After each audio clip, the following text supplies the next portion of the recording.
Hey everyone, welcome to the Canine Culture Podcast, where we talk about everything dog. Q&As with veterinarian professionals, rescue operators, everyday topics. We cover everything dog on this podcast.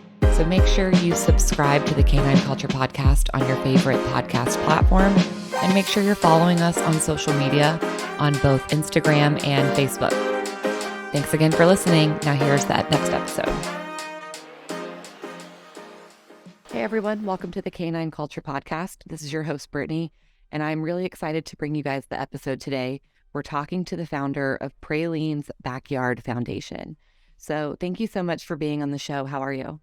Thank you. I'm good. Thank you, Brittany. I'm kind of exhausted. Let's be honest. I'm planning to Sunday and I'm tired, but yes, I'm surviving. Yes. So when all of you guys hear this podcast, they will have already held their first 5K. It is in Atlanta, Georgia. It's also virtual. So you guys will see kind of the aftermath of that when this episode comes out. Yeah. So tell everyone about yourself and what you do. My name is Orazie Cook. I am, the founder and CEO, and I am, of Praline's Backyard Foundation. And we house pets of domestic violence survivors anywhere in the U.S., via pet boarding facilities and pet fosters who volunteer to foster a survivor's pet.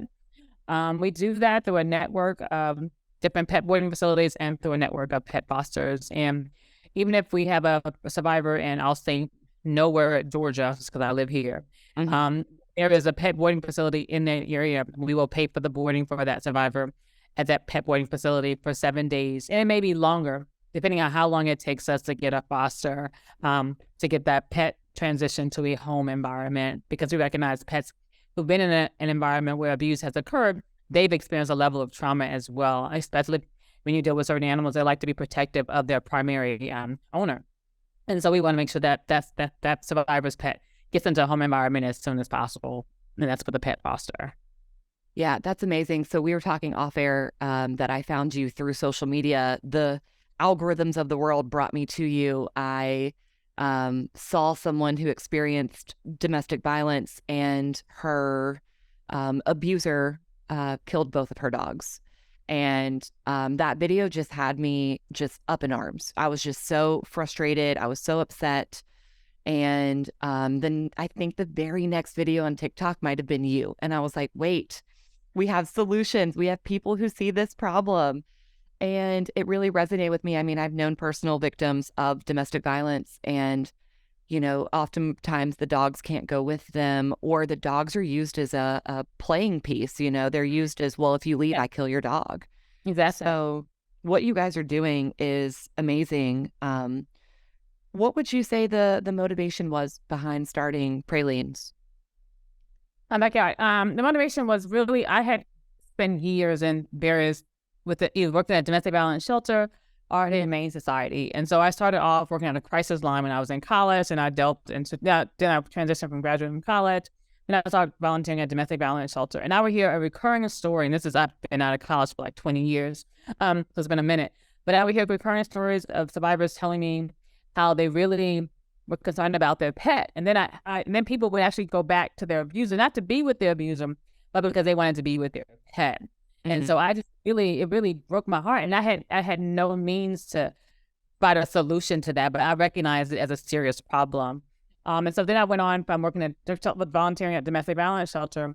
Then I started volunteering at Humane Society. And then I encountered a similar situation, but a little different. I would have survivors come in, and they would relinquish ownership of their pet because they didn't want to leave their pet with their abuser. At the same time, they were moving into a housing situation, whether that's a shelter with a friend that could not provide for that pet. And so it was like seeing that, and that's a responsible owner to do, right? Mm-hmm. You don't want to leave your pet with an abuser, and then you go into a situation where you can't have your pet, so let me give it to someone who can. And the Humane Society can give that pet another adoption somewhere else. And so that's a good thing. And so I saw both sides of that, just the heartbreak of that, having to leave your pet and then having to relinquish your pet. That's a whole another level of trauma that a survivor has to go through. And they have a lot of regret. And that really impacts the survivor's healing. And what the foundation aims to do is to continue to let that person heal. They've decided to leave that abuser, right? And so we want to give them the surety that their pet is cared for. So they have to be worried about, is our pet being cared for? What is my abuser doing with the pet? or should I go back to the abuser? We want to give them that piece of that piece to know that their pet's been taken care of at a pet boarding facility. They're going to be transitioned to a pet foster who's going to love on that pet just as if it was their own. And so we want to make sure that they're able to really heal without having the stress of being concerned about their pet. And so that's where it came from, just knowing that happened. And then in the space of COVID, and, you know, as I think a lot of us reflected on our life choices, and so I really decided, how could I wanted to do something else. And I knew that I always had that even up until COVID, I had volunteered at the Humane Society. And so then it was like, I want to do something else. How can I bring all this knowledge I've had into helping?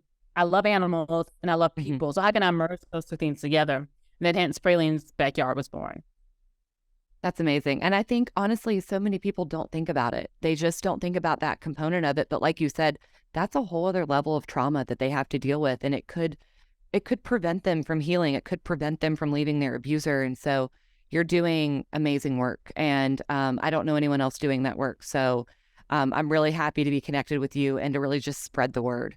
And so if there's anyone listening who might need your services or would want to inquire, so how would that work if someone was wanting to leave their abuser and they wanted to make sure their dog got a foster through your organization?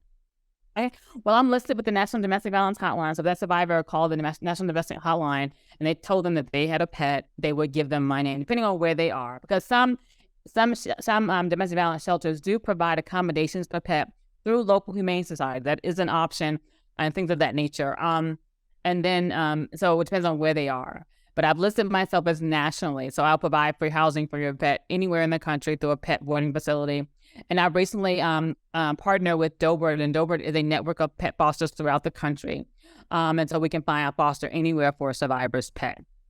So they can just reach out to me through the website, reach out to me through social media, and that's how I would connect, if they didn't call the domestic violence hotline. But but people are like, I have shelters sharing my information all the time. So I get people like, I'm like, oh, okay, so that's fine too. Do you have kind of an estimate of, maybe, I know you guys are newer, an estimate of how many calls or inquiries you're getting every month? Well, actually, recently, probably in the end of March, beginning of April, because I began to be listed at the National Domestic Violence Hotline, the numbers has definitely increased. I'll say I get an inquiry every day. So I'll say, oh, wow. Right now, I probably have about 30 pets that I'm paying for in pet boarding facilities across the country today.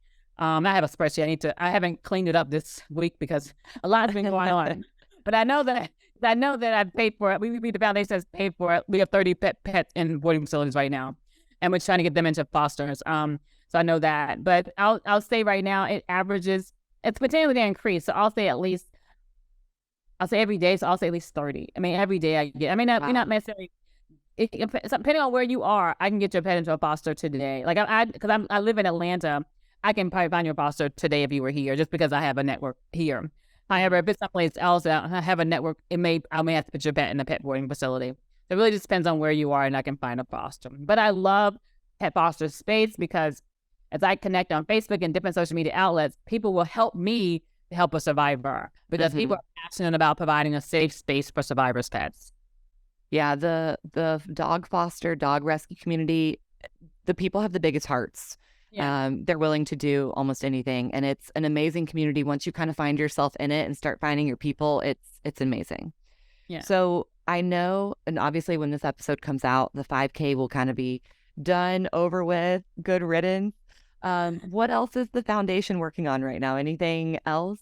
Well, I told my husband today, I said, I'm taking a break for the month after the 5K. Kind of a break, but not really, because I still have foster things going on. But in terms of fundraising, we're going to do a fundraising event in September, which is going to be a golf tournament. Awesome. I want to do different events that attract a different population of people to really raise awareness. Because a lot of people that have pets, it immediately resonates with them that, oh, I can leave my pet. Like, people understand, like, even leaving their pet on vacation. So imagine having to leave your pet with an abuser. It's like, that's a whole nother level of stress, or not being able to take your pet with you on your next phase of life. And so that immediately, so I have that when I have this 5K, people that go out and have like adventure activities with their pet. So they're loving the 5K, right? But then people that necessarily a golf community, or people that play golf, they may not have that idea of knowing that relationship between domestic violence and pets. So we really want to continue to bring the raise awareness in different populations of people. And so we want to do a golf tournament in September just to continue to raise it among corporate America and the people that play golf. Yeah, that's awesome. I host a golf tournament every year with my nonprofit. So if you have questions, I'm happy to help. A golf tournament, it's a lot of work. It's a lot of fun. It's a lot of work. So you're going to need that break after the 5K. You're going to need to just bury yourself under a rock for like a week or two and then just jump in full force. Yeah. So how can people help you? How can they help your mission? What do you guys need right now? And kind of on that note, tell everyone where they can find you, like your website, your social media, all of that. Okay. Well, the website is pralinesbackyardfoundation.org, and we're at Praline's Backyard on all the social media, TikTok, Instagram, and Facebook. So all there. And what people can do to help, and I say this because people automatically think you want money when you're a nonprofit and you want donations, and that definitely does have a place. But I recognize that my main goal has continually been to raise awareness among 10 million people. And that represents the 10 million people that are impacted by domestic violence each year in this country. And that 10 million, we recognize, is not the actual number, but those are documented cases of domestic violence. Where not every survivor enters into the legal system. And so, but I wanted to give a number to the number that I wanted to raise awareness. So one thing you can do, you can like, follow, and comment our content. Just like you mentioned earlier, how you came across me because of another video you were watching. So, but you by liking, or you probably liked or commented on that video, and that continued to bring other topics in the algorithm that the social media platform thought they'll resonate with you. Mm-hmm. And so by doing that, it continuously educates more people. And so that's why I tell people, like, comment, and share. That's the one thing, to raise awareness. And you also can purchase merchandise. We have t-shirts that say "No Dog Left Behind." It is no cat left behind. And the idea is we don't want any animal left behind with an abuser. When a survivor makes a decision to leave their abuser, we want them to have the confidence to bring their pet with them. We will provide a home for that pet, because we don't want a survivor to go back to their abuser because they want their pet. Right. We want them to have the safety and the security and the assurance that their pet is going to be cared for when they leave that abuser. We just don't want any reason for them to go back. So definitely that. And then you can donate. We're a 501c3 donate organization. It's tax deductible, all that. So definitely do that as well. But if you can't do that, please like, share, and follow. Awesome. Well, thank you so much for the work that you're doing. I know it's a lot of work. It's necessary work. It's tough work. But we see you and we appreciate you. And I just want to thank you for being on today's episode. Oh, thank you, Brittany, for the invitation. I appreciate you giving me a platform to raise awareness. So I invite your audience to definitely also advocate for your organization, your companies you work with. Like I tell people as well, one thing you can do is if you use a pet boarding facility in your neighborhood, or your pet uses one or something like that, hold them accountable. Say, what are you doing in the community? Because every night a survivor struggles with leaving their abuser because they don't have housing for their pet. And every night a pet boarding facility has space for a survivor's pet.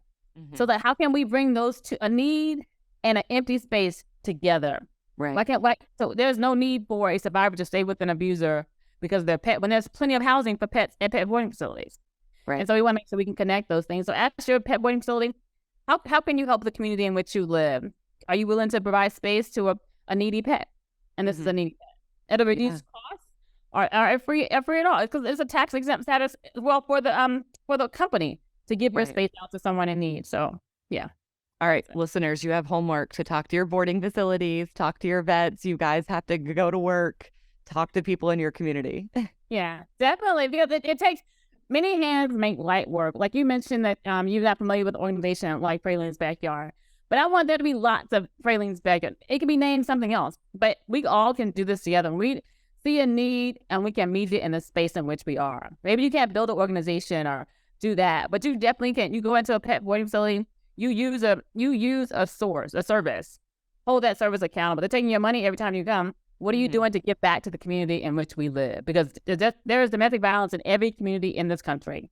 There's no look at domestic violence. So I think people have the assumption that a survivor leaves an abuser, they're leaving a middle class or low income family. Domestic violence happens in mansions, and people necessarily and also what us providing housing does it gives that survivor the space to breathe without having to be concerned about caring for their pet. Because if you experience trauma and you're leaving trauma, having to care for something is another level of responsibility. Like, ooh, let's take that away just for a moment, not forever, so they can take care of them. They can focus on themselves for a few minutes or a day, whatever it takes. So it's also what we're able to do as a pet, by housing pets as well. Mm-hmm. I'm sorry, I went off on a tangent. No, I think that just really drives it home, and it just really shows your passion. So I love it. And so just thank you again. I know how busy you are, and I just can't wait to share this with the listeners. Okay, thank you. Thanks. Thank you for tuning in to the Canine Culture Podcast. Please make sure you subscribe to the Canine Culture Podcast on your favorite podcast platform, and make sure you're following us on social media. If you have any recommendations, any topics that you'd like to hear, if you know of any guests that would be good for the show, or if you yourself want to be a guest, please reach out to us. Send us an email at canineculturepodcast@gmail.com, or send us a direct message on social media. Thank you for listening, and please share this with any of your dog-loving friends.